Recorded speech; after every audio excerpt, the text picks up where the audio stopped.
हम लोग को धरना प्रदर्शन करना पड़ेगा। मुख्यमंत्री जी का ऑफिस के सामने जाकर के हम लोग पड़े रहेंगे, गिड़गिड़ाएंगे। हम लोग का मांग जब तक वो पूरा नहीं करता है हम लोग वहां से हटने वाले नहीं है। इस महंगाई के दौर में अपनी जिंदगी नहीं काट सकता है। बीएससी करने के बाद भी, एमएससी करने के बाद भी उनकी सैलरी 6000 रुपया है, 250 से 300 रुपया दिन। बताइए, इस प्रकार के भेदभाव हमारे टीचर के साथ में हो रहा है, खास करके मदरसा के टीचर को देखिए। इंक्रीजमेंट जो यह सालाना वृद्धि है, ये प्राइवेट कंपनी की अगर बात करें, प्राइवेट कंपनी के कर्मी जो होते हैं उसको ईपीएफ का लाभ दिया जाता है कंपनी के माध्यम से, फैक्ट्री के माध्यम से। लेकिन बहुत ही दुख की बात है कि हमारे इंक्रीजमेंट को बंद करके रखा है सालों सालों। कब तक, आखिर कब तक वो मतलब निःशुल्क रूप में पढ़ाएं? मांगे पूरी ना तो हो सकता है कि हमें धरना करना पड़े, हो सकता है हमें रोड पे उतरना पड़े। लोगों की जो प्रेस कॉन्फ्रेंस के जो मकसद है, उद्देश्य है, कई सारे मकसद है।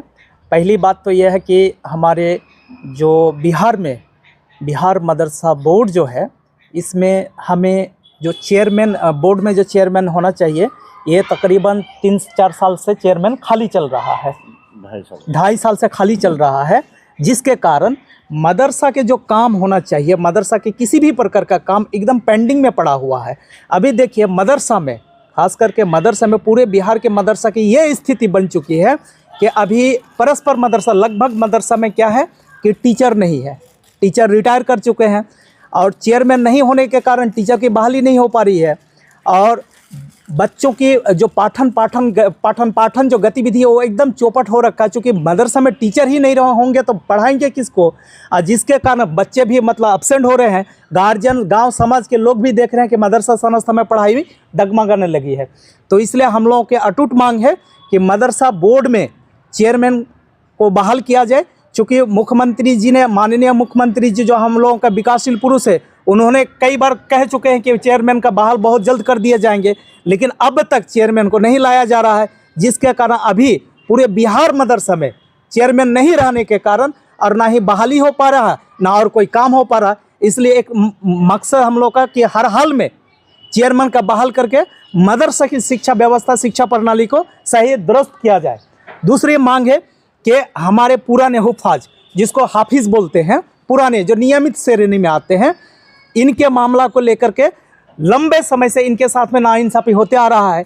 अब इनके साथ में पहले से बहाल जो टीचर है, नियमित टीचर, पुराने हुफ़ाज नियमित के श्रेणी में आता है, और इसके साथ में ही मौलवी लोग, आलिम लोग भी बहाल है, लेकिन उनके साथ में सैलरी का बहुत ज़्यादा भेदभाव कर दिया गया है।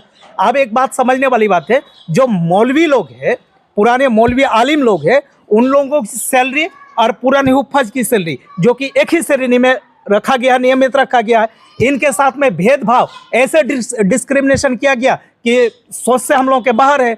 और वो लोग आज के महंगाई के दौर में, उनके परिवार में महंगाई को देखते हुए उनके परिवार का भरण पोषण करना बहुत मुश्किल हो जाता है।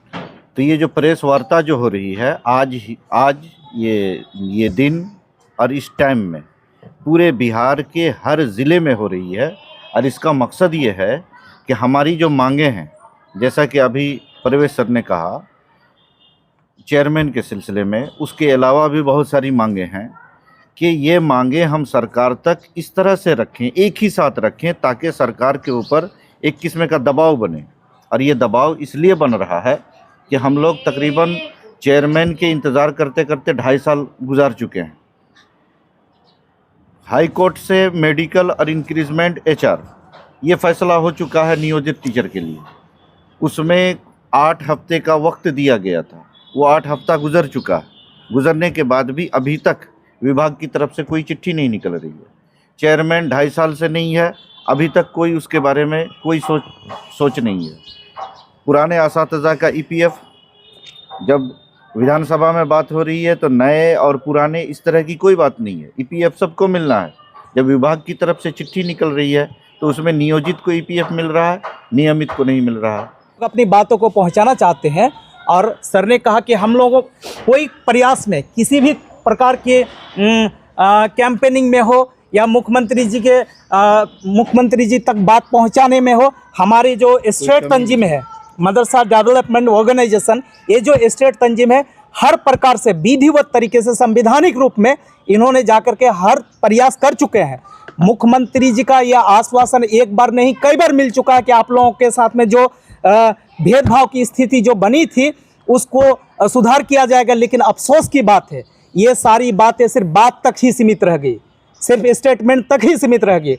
आप समझने वाली बात है कि कुछ लोग, हम लोगों के जो आवाज़ है, कुछ लोगों के साथ साथ जो कंप्लीमेंट्री स्टेटमेंट जो होती है कि मदरसा को स्ट्रेटजी को लेकर के हमारे यहाँ पे मॉडर्न शिक्षा, आधुनिक शिक्षा के साथ साथ इस्लामिक शिक्षा, हर चीज़ से हम लोग सारे टीचर देते हैं। लेकिन जो टीचर जो पढ़ा रहे हैं, जो 1666 और 2459 कैटेगरी के श्रेणी में आते हैं, गवर्नमेंट की ओर से, विभाग की ओर से बातें आई थी कि ये फलाने चीज़ को आप फुलफिल करके दीजिए। मदरसा की ओर से 2459 कैटेगरी के कुछ मदरसा, 814 मदरसों को अनुदान के श्रेणी में लाया गया है।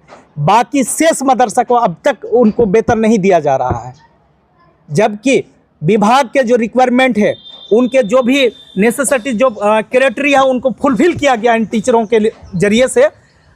कुर्सी, टेबल, ऑफिस, मदरसा, और उसके बाद room, class teacher, bathroom, toilet, हर चीज़, ग्राउंड, हर चीज़ को कंप्लीट करके उनको रिपोर्ट सौंप दिया गया है। लेकिन आज तक ये कोई नई बात नहीं है, सालों सालों से इसे टीचर आप ही लोग बताइए। और मुख्यमंत्री जी से ये हम लोगों के अटूट, हम लोगों की एक मजबूत भरोसा कि इस मामले को हल करें। और हम लोगों की मांग भी है कि ऐसे टीचर कब तक, आखिर कब तक वो मतलब निःशुल्क रूप में पढ़ाएं, जब आप उनसे सब कुछ मंगवा रहे हैं, आप उनसे सब कुछ फुलफिल करवा रहे हैं, हर रिक्वायरमेंट, हर चीज़ का आप अपने विभाग के दायरे में रख रहे हैं। ऐसे टीचर सालों सालों से बिना वेतन का पढ़ा रहे हैं। ऐसी परिस्थिति बनी है कि ये लोग अपने बाल बच्चे को पढ़ाने का सक्षम नहीं है। खुद तो पढ़े लिखे टीचर बहाल हो चुके हैं, लेकिन आपने अपने बाल बच्चे को कैसे पढ़ाए, अपने बाल बच्चे को कैसे शिक्षित करे, या अपने परिवार का भरण पोषण करे, ऐसे शिक्षक नहीं समझ पा रहे हैं। बहुत सारे शिक्षक आज डिप्रेस हो चुके हैं, बहुत सारे शिक्षक आज क्रिटिकल स्थिति से गुजर रहे हैं कि आखिर इस महंगाई के दौर में, ये जो बढ़ती महंगाई है, इस महंगाई के दौर में हम लोग अपनी ज़िंदगी कैसे गुजारे। ये टीचर परेशान है, इसलिए हम लोग मुख्यमंत्री जी से, बिहार मुख्यमंत्री जी से, इन्होंने बहुत बेहतर किया है, लेकिन ऐसे टीचर के लिए हम लोग मौदब गुजारिश करते हैं, हाथ जोड़ करके विनती करते हैं कि ऐसे टीचर को उनको सैलरी दिया जाए जो सालों सालों से काम कर रहे हैं। अब देखिए ईपीएफ का मामला, ईपीएफ का मामला, हम लोगों का जो मदरसा टीचर है, टीचर एक समय, एक टाइम, एक चीज़, एक शेड्यूल।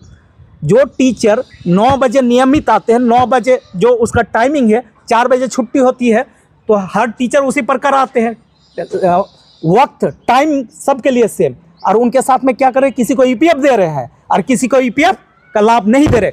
जबकि भारतीय संविधान फंडामेंटल राइट ने क्या कह कर रखा है कि किसी भी परिस्थिति में भेदभाव का शिकार नहीं होना चाहिए या करना चाहिए। कोर्ट से बढ़कर के कोई नहीं होता, लेकिन कोर्ट का आदेश निर्गत होने के बाद भी हम लोग का मेडिकल और इंक्रीजमेंट का काम अभी तक नहीं हो पा रहा है। और मदरसा टीचर आज बहुत ही सेंसिटिव स्थिति में है कि एक तो हमारी सैलरी कम है, मदरसा टीचर के। मैं तो बताया कि नियमित हाफिज के साथ में जो भेदभाव किया गया, उसमें सैलरी का तो बर्बाद करके रख दिया। साइंस टीचर का अब बताइए 6,000 की सैलरी दी जाती है साइंस टीचर को। अब 6,000 की सैलरी में आज के डेट में कैसे लोग जिंदगी गुजारेंगे।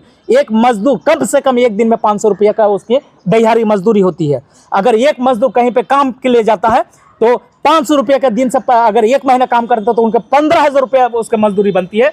लेकिन वैसे साइंस टीचर जो साइंस लेकर के पढ़ करके, फिजिक्स, केमिस्ट्री, बायोलॉजी से वो ग्रेजुएशन, ऑनर्स, बीएससी करने के बाद भी, एमएससी करने के बाद भी उनकी सैलरी 6,000 रुपया है, 250 से 300 रुपये दिन। बताइए इस प्रकार के भेदभाव हमारे टीचर के साथ में हो रहा है, खास करके मदरसा के टीचर के साथ। कि हमारी अगर मांगे नहीं पूरी होती है, हम उस पर आश्रित थे, वो भी कहीं ना कहीं हम पे आश्रित है। एक दूसरे पर हम लोग क्या, हम सरकार को चुनते हैं, हम ये डेमोक्रेसी कंट्री, हम सरकार को चुनते हैं। हमारे 100% वोट माननीय मुख्यमंत्री जी को हम लोग करते हैं। तो अगर हम लोग को इस तरीके से बेबस करेंगे तो हम लोग क्या कर सकते हैं, धरना प्रदर्शन करेंगे, रोड पे आएंगे। हम लोग ये मांग को लेकर के हम लोग डीएम सर के जरिए से भी हम लोग लिखित लेटर जा करके जमा करेंगे। अगर नहीं करेंगे तो हम लोग को धरना प्रदर्शन करना पड़ेगा। मुख्यमंत्री जी का ऑफिस के सामने जाकर के हम लोग पड़े रहेंगे, गिड़गिड़ाएंगे। हम लोग का मांग जब तक वो पूरा नहीं करता है, हम लोग वहां से हटने वाले नहीं है। इस महंगाई के दौर में अपनी जिंदगी नहीं काट सकता है नियोजित टीचर।